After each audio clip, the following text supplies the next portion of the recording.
People have often asked me, hey, Brian, how were you able to turn your life around? How were you able to go from this spot of living in a state of regret and resentment and anger to building this successful business and leaving your job in just 9 months and having all this success in just 18 months? And I tell them, first of all, it didn't take that long.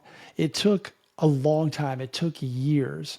And I started to think about it when people asked me that question, and I said it really came down to these 7 steps. And I'm going to share these 7 steps with you in this video. And this is what worked for me. I think it could potentially work for you, but I followed these 7 steps. I still follow them to this day, and I really live my life by this. And I think this is why, I know this is why I was able to break out of this rut that I was in for a very long time. Before we get started, if you're new to the channel, welcome back. You know my story. You know what I stand for. You know the things that I talk about. And if you're brand new here, welcome. It's great to have you. And my name is Brian O'Neill, and I help people launch online businesses using the skills and the knowledge that they already have, whether it's from your 9 to 5, a life transformation that you've personally gone through, or a skill or a hobby that you have. And if you need help with that, I always leave a link in the description. It's the Skill to Business formula. It's 100% free. You can grab that, and it's a series of prompts that I designed to help you figure out what you could potentially offer online.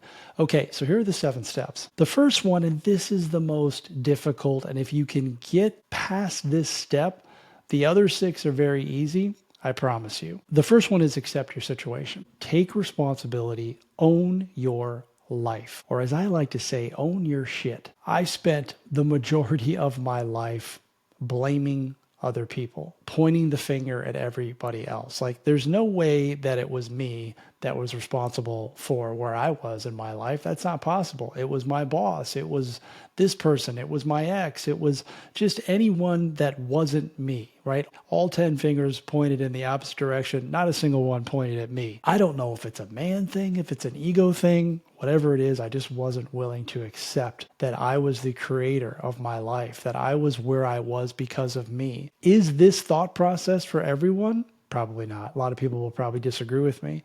And really bad things have happened to good people. Bad things have happened to me. And that may be the case for you. But at the end of the day, you still have a choice. And that's what it came down to for me. Like, I have decisions and I have choices to make even when life punches me in the nose. So once I was able to do that, once I was able to accept my situation and that I got here because of the decisions and the choices that I made, it was pretty freeing. Because now I knew that I was the problem and I knew how to fix it. Like, I didn't have to worry about fixing all this other stuff. It's like, I just got to work on me. And if I can do that, then my life could get better. And that's the place that I came from. Really hard to do, really freeing. Try it out. Accept your current situation and forgive yourself for it. You don't have to beat yourself up over it. It's like, just most people are either living in one of three places: the past, the future. Very few are living in the present. And if you live in the past, like, you're going to be carrying a heavy bag of crap around with you for a long time. And the older you get, the heavier it's going to get. So you got to lighten the load a little bit.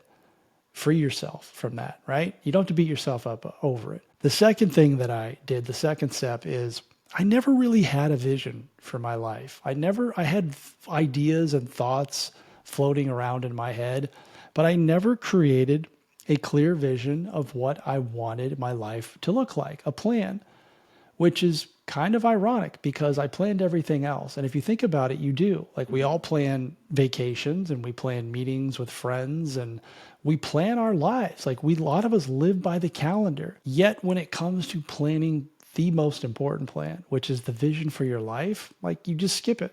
You think about it, or maybe you might write down some goals, but in actually planning out what I want my life to look like 3, 5, 10 years from now, nobody does it. Very few people do it. And I remember one time I literally spent an entire month planning a trip to Italy with my wife. I asked her to marry me on this trip.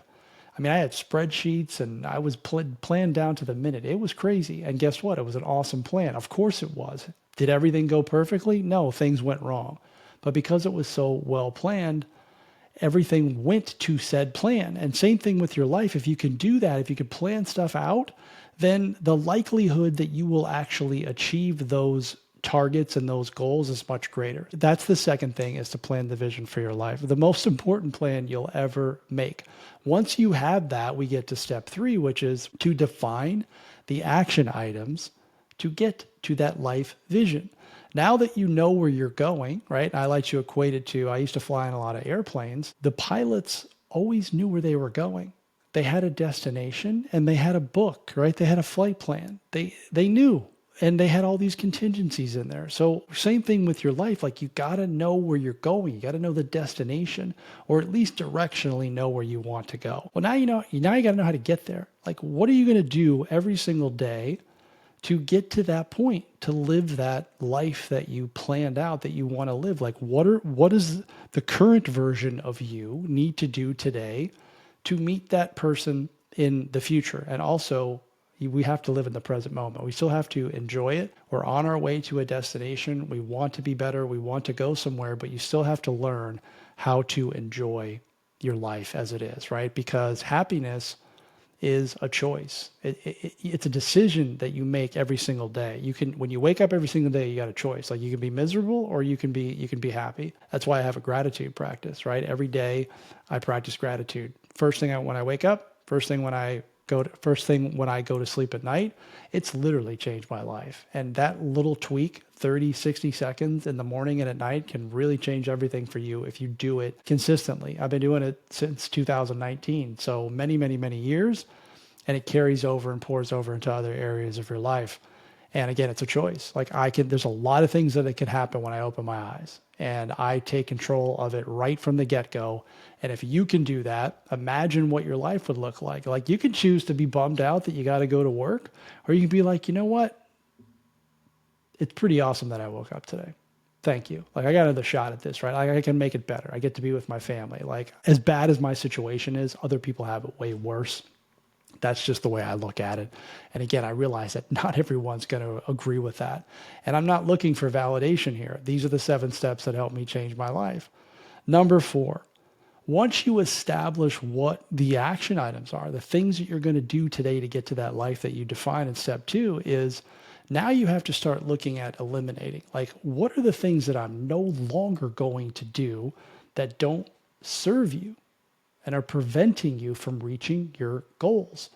Write it out, right? Create what's called a not to do list. I've been doing this since 2019, which is, these are the things that don't serve me. These are and most of us know what that is, and stop doing them. And you don't have to stop doing them all at once, right? Because that's overwhelming. If you have a list of 10 things, don't stop doing all 10 at the same time. Like, if you can do that, good on you, but maybe just pick one off per month so that you can start eliminating the heavy bag, right? The bag that you're carrying, you can start eliminating stuff from the bag. That's 4. Number 5 is, as you eliminate, you start adding those new winning habits, right? Create those new winning habits that are going to help support your life vision that we laid out in step number 2. Make a list of the things that you feel that you need to start doing to achieve your goals. You, not anyone else. So, like, don't let anybody else tell you, you got to do this or you got to do this. It's like, it's your life, it's your vision. You make the choices and the decisions that will get you there. Now, can you get help from that? Yes, but ultimately you're the one making the decisions. So we create those new winning habits. Again, the gratitude habit, very simple. The thing I love about gratitude is it's free.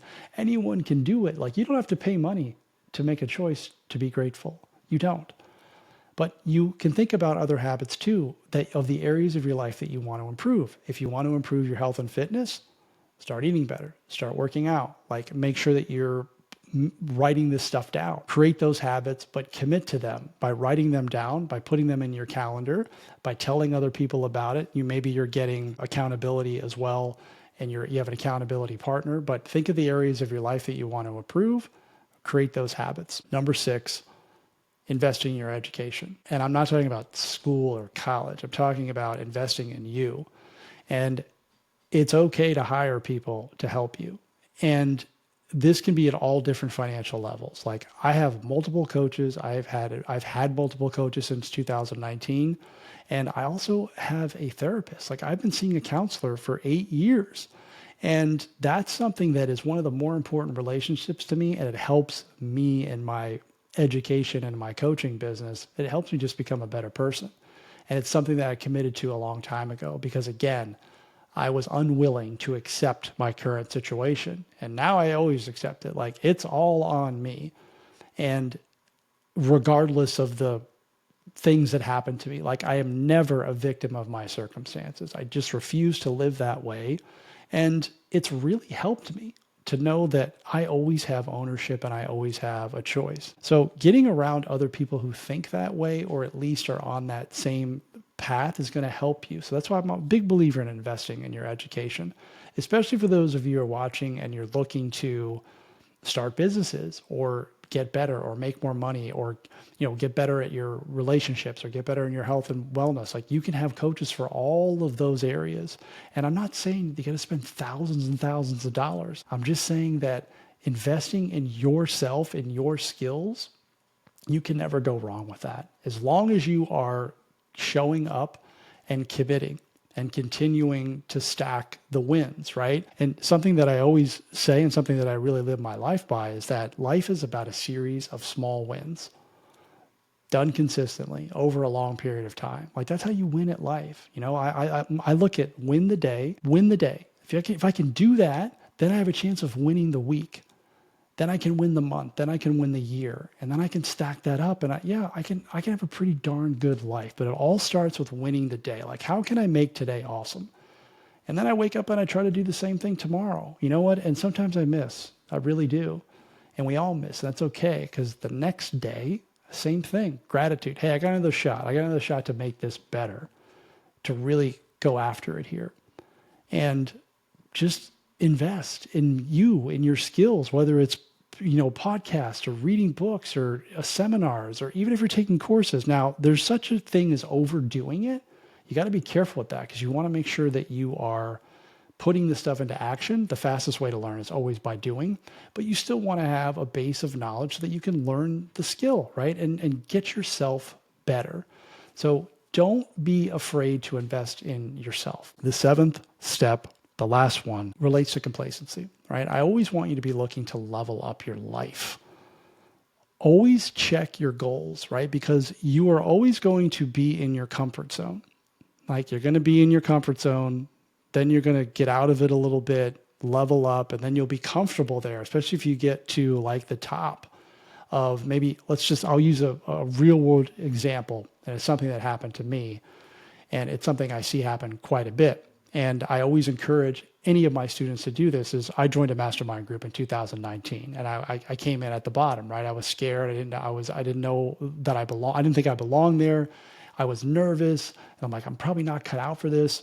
And I joined it, and I quickly realized that I did belong there. And this is one of the things that had been missing from my life for a long period of time. So I joined a group. I got to the top of that group pretty quickly, and I was leading that group. And that really was what sparked my coaching career, because I realized that's what I was supposed to be doing. But I started to get really comfortable in that group and complacent, and it became normal and it became automatic. And that's when I knew that I couldn't stay here much longer. Like I had to move on and I had to get in a different room. And that's exactly what I did, because I didn't want to stay there for very long, because it's kind of like the folks who were coming in and like maybe coming at me or coming for my place, if you will. And I knew that eventually they would pass me because they were hungrier, right? And they just wanted it really bad. Well, I still wanted it bad. It was like I started to feel a little bit like I feel comfortable here. That's whenever I feel that way, it's like I got to do the next thing. I got to step it up. So always be looking to rise up, to level up. Like you don't have to jump off a 200-story building or anything like that, but just push it. Like push yourself, constantly looking, especially if you're on this path for self-improvement and you want to get better. If you're not, these 7 steps are probably not for you. So those are the 7 steps. Put them to use. Give yourself a nice long runway. Just start tomorrow. Start with gratitude, something really small. Own your situation, accept your situation. And before you know it, you'll be on your way to your own transformation. And who knows, maybe you can help other people do that. And that could be your business.